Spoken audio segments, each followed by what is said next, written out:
03:47 hours, Gulf of Oman, wind conditions light and variable, sea state 2, surface temperature 24 degrees Celsius, visibility clear at 12 nautical miles, cloud ceiling 8,000 feet. Moon phase, waning crescent, minimal ambient light. At that hour, U.S. Navy sensors operating in the northern approaches to the Strait of Hormuz recorded a surface contact, exhibiting behavior inconsistent with commercial traffic patterns. The vessel, later identified as an Iranian Moudge-class frigate, valued at approximately $1.5 billion in acquisition and systems integration costs, had maneuvered into a patrol box previously flagged as restricted by international maritime notice. Facts first, the Iranian frigate did not fire weapons, it did not lock targeting radar onto U.S. vessels, it did not cross into territorial waters claimed by allied states. However, its positioning created engagement geometry that complicated freedom of navigation operations and placed it inside a corridor used by coalition maritime patrol aircraft. Threat assessment came second. Iranian surface combatants operating aggressively in confined waters have historically functioned as tripwires designed to force proximity decisions under ambiguous rules of engagement. U.S.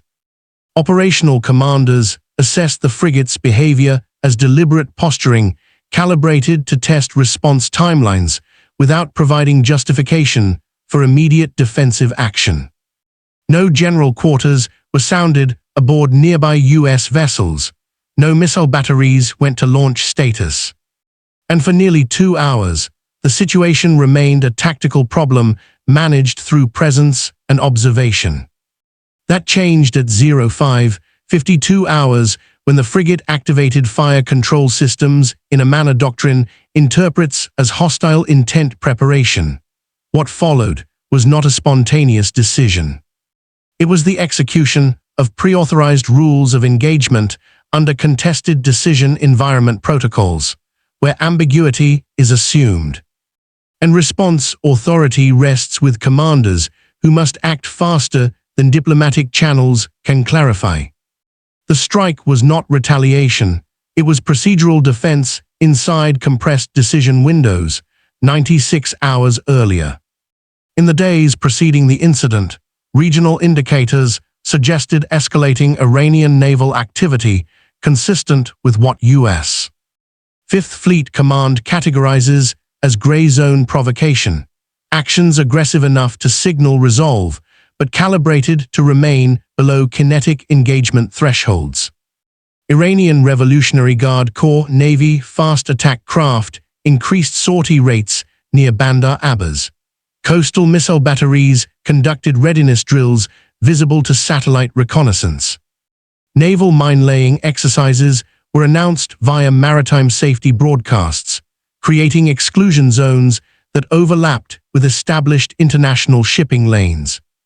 From Tehran's perspective, the strategic objective appeared threefold: reinforce deterrence in littoral waters, complicate coalition operational planning, and demonstrate capability to contest sea control without triggering disproportionate retaliation. The Iranian frigate in question, a domestically produced Moudge-class platform, represented significant investment in indigenous naval capability. Equipped with Chinese-derived anti-ship cruise missiles, radar systems reverse-engineered from Western designs, and electronic warfare suites assembled through sanctions evasion networks. The vessels symbolized Iran's asymmetric naval modernization strategy. U.S. command authority operating in the region consisted of an Arleigh Burke-class guided missile destroyer supported by maritime patrol aircraft and networked into coalition sensor architecture through Link 16 data fusion and cooperative engagement capability protocols. The formation operated under Standing Presence Operation doctrine, emphasizing de-escalation, where possible, and decisive action when rules of engagement thresholds were crossed. Both sides understood the tactical environment. The Gulf of Oman narrows approaches to the Strait of Hormuz, creating compressed decision space where sensor range, weapons envelope, and diplomatic consultation timelines do not align. In such environments, doctrine prioritizes commanders' intent over centralized approval. Iranian planners believed proximity intimidation would force U.S. repositioning without triggering lethal response. U.S. commanders operated under authorization to defend formation integrity if hostile intent was demonstrated through targeting behavior. Both assumptions would be tested when electronic emissions changed from surveillance to engagement preparation. 03:52 hours. The Iranian frigate altered course, reducing speed and turning bow on toward the U.S. destroyer's projected track. This maneuver, while not inherently hostile, created closure geometry that required the U.S. vessel to either alter course or accept reduced separation. U.S. tactical doctrine treats such positioning as a probe. If the opposing vessel maintains course, it signals confidence in non-escalation. If it maneuvers aggressively after forcing a response, it demonstrates tactical initiative. The destroyer maintained course. The frigate held position. 04:18 hours. Iranian electronic emissions increased. Radar systems transitioned from search mode to tracking mode, a technical distinction critical to rules of engagement interpretation. Search mode scans broadly. Tracking mode focuses on specific targets, preparing fire control solutions. Tracking alone does not constitute hostile intent under international maritime law.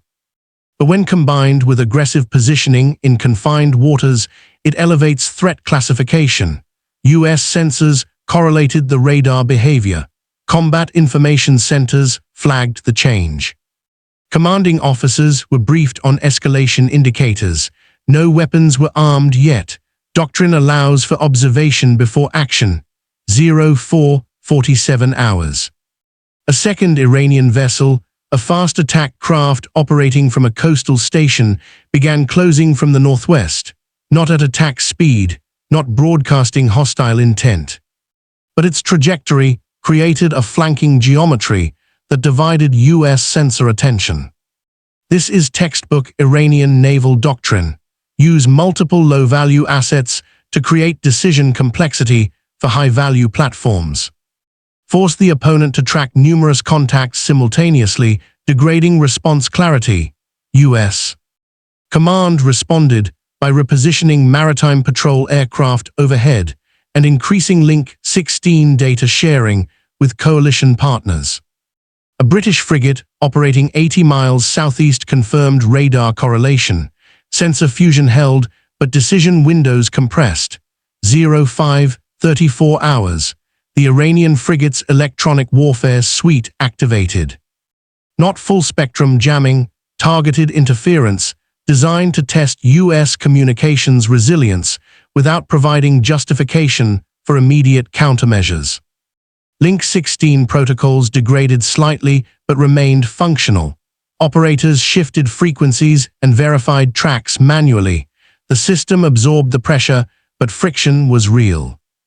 This was the close call, not because technology failed, but because human decision-making operated inside shrinking windows. Commanders had minutes, not hours, to assess intent. Diplomatic back-channel clarification would require coordination across time zones and language barriers. Tactical reality did not permit that luxury. 05:52 hours. The Iranian frigate's fire control radar achieved lock. The technical signature was unmistakable, a narrow beam focused on the U.S. destroyer cycling through targeting parameters consistent with anti-ship missile launch preparation. Under rules of engagement, hostile intent does not require weapons release. It requires demonstration of capability combined with behavior indicating imminent threat. The commander faced a decision compressed into seconds: wait for missile launch and risk crew safety. Act preemptively and risk escalation if Iranian intent was merely posturing. Doctrine provided the answer: Pre-authorized defensive action under hostile intent criteria. At 05:53 hours, the U.S. destroyer fired. The major reveal did not come from the strike itself. Post-action analysis showed that the Iranian frigate's fire control radar had locked not onto the U.S. destroyer, but onto a position 400 meters to its starboard, consistent with a targeting error or a deliberate near-miss demonstration designed to signal capability without crossing the final threshold. The distinction mattered legally, tactically, and strategically. If the lock was an error, Iranian commanders had lost control of their systems under pressure, a failure of procedure that made escalation probable even without hostile intent. If the lock was deliberate theater, Tehran had miscalculated how U.S. doctrine interprets fire control behavior in compressed decision environments. Either way, the outcome was the same. The U.S. response was not a unilateral decision made in isolation. It was the result of networked command authority where multiple sensors, allied inputs, and doctrine-based decision trees converged into authorization within seconds. The strike, executed using SM-2 surface-to-air missiles repurposed for surface engagement, impacted the Iranian frigate's superstructure, disabling radar systems and propulsion without sinking the vessel outright. Casualty estimates were not immediately available. The frigate remained afloat but combat ineffective. Iranian competence mattered here. Tehran's surface combatants operate under aggressive doctrine, but their commanders understand escalation dynamics. The decision to activate fire control radar likely reflected confidence that U.S. restraint would prevail over procedural response. That confidence was a miscalculation. Restraint in this case was not absence of action. It was proportionality embedded in targeting, disabling rather than destroying, signaling capability without pursuing maximalist outcomes. In the hours following the strike, Iranian naval activity ceased abruptly. Fast attack craft returned to port, coastal radar emissions subsided, electronic warfare interference stopped. Within the U.S. chain of command, immediate after-action review commenced. Legal advisors assessed rules of engagement compliance.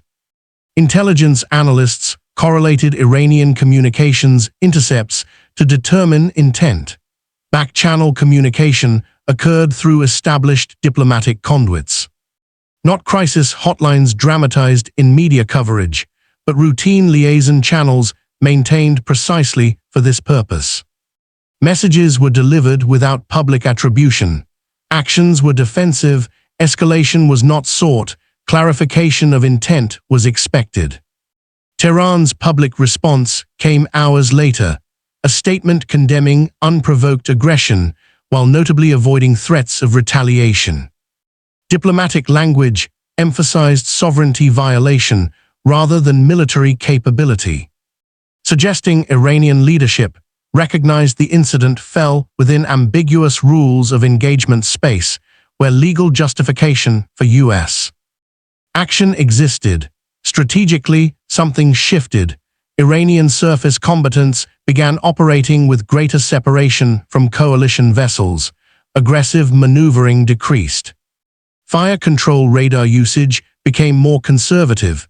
The strike did not resolve underlying tension. It recalibrated behavior inside contested environments. Both sides learned. Neither side solved the deterrence problem. This incident did not trigger war. It triggered doctrinal reassessment. The $1.5 billion frigate, now combat ineffective and requiring extensive repair, became a case study in how compressed decision environments amplify risk regardless of intent. Iranian commanders believed fire control radar activation could signal resolve without crossing lethal thresholds. U.S. doctrine treated that activation as hostile intent, justifying preemptive defense. The gap between those interpretations is where miscalculation lives. What remains unresolved is whether future incidents will allow commanders the decision space to distinguish between error and intent. Technology trends toward faster sensor-to-shooter cycles. Political pressures trend toward visibility and immediate response. Doctrine must evolve to preserve judgment inside windows measured in seconds, not minutes. The deeper strategic problem is not whether U.S. forces can strike Iranian vessels. It is whether deterrence can function when signaling occurs at the speed of engagement, where demonstration and threat become indistinguishable before human decision-making can intervene. That problem persists, and in the confined waters of the Gulf of Oman, where proximity eliminates early warning and ambiguity is constant, the next incident may not allow for proportional response. Does preemptive defensive action under hostile intent doctrine reduce escalation risk, or does it eliminate the buffer that prevents tactical incidents from becoming strategic crises? How should rules of engagement evolve to preserve decision space when fire control systems operate faster than diplomatic clarification? Share your analysis.